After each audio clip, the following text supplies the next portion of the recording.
In this presentation, we're going to look at proof with truth tables. So I'm going to go to this first slide here, and what we're going to do is have a quick review of all the operations that are involved in logical truth tables. We have the negations there, and what we're going to do is fill those ones in first off. So the negation of P, or not P in other words, is essentially what we do there is transpose any value from 0 to 1 or 1 to 0. So in the first row there, P is equal to 0. That means the negation of P is 1.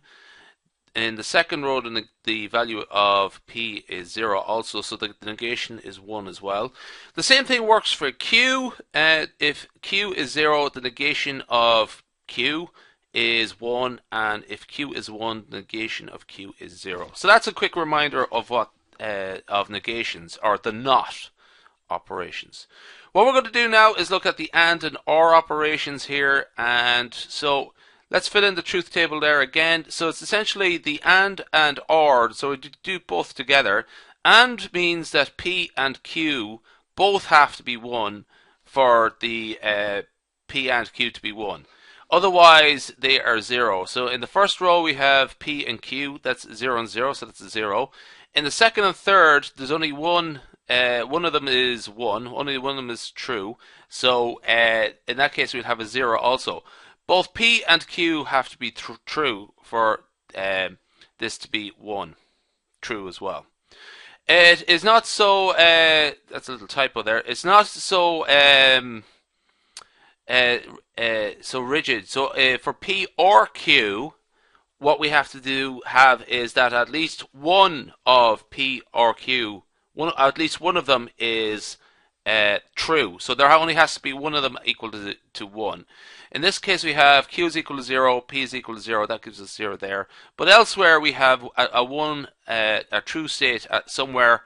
We have a 1 somewhere, so that means we have 1s here for the rest of them. Okay, so moving on, we're going to look at the conditionals. Again, I'm just going to talk about the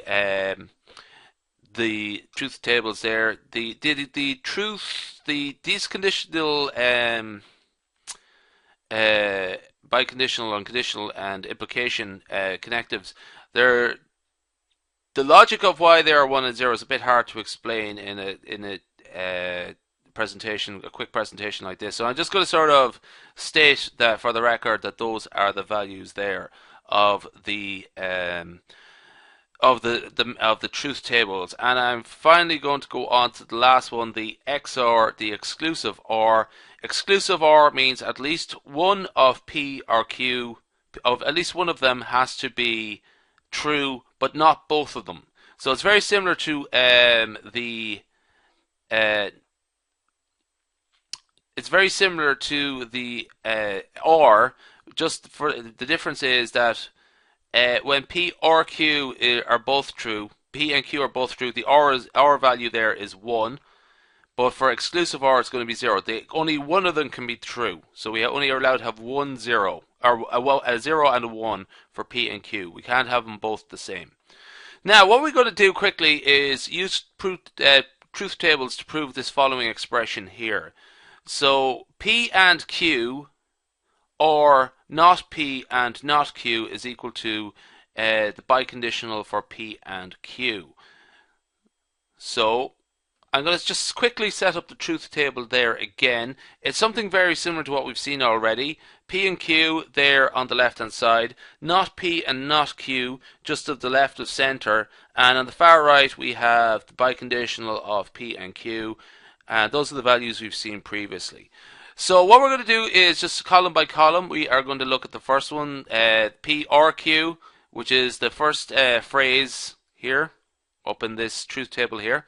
So what we're going to do is open that logical expression, is just input in P or Q, P and Q, and so we have 0, 0, 0, and 1. We're going to do something very similar now for not P and not Q. It's just essentially the same operation, but the not P and not Q, the 1 and the 1 are in a different location.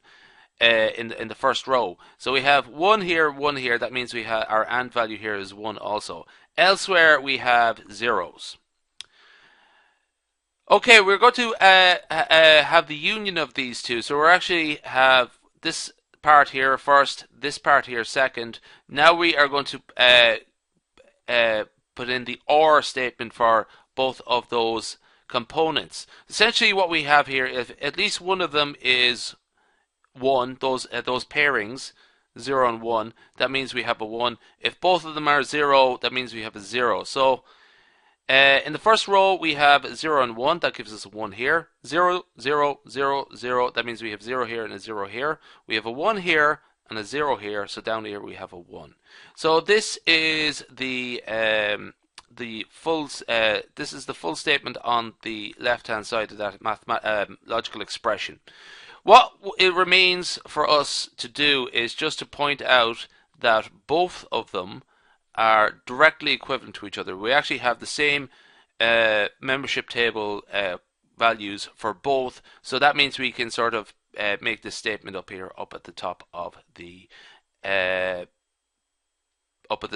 page, that the P and Q, or not P and Q, not Q, is directly equivalent to this biconditional of P and Q. And that ends our presentation.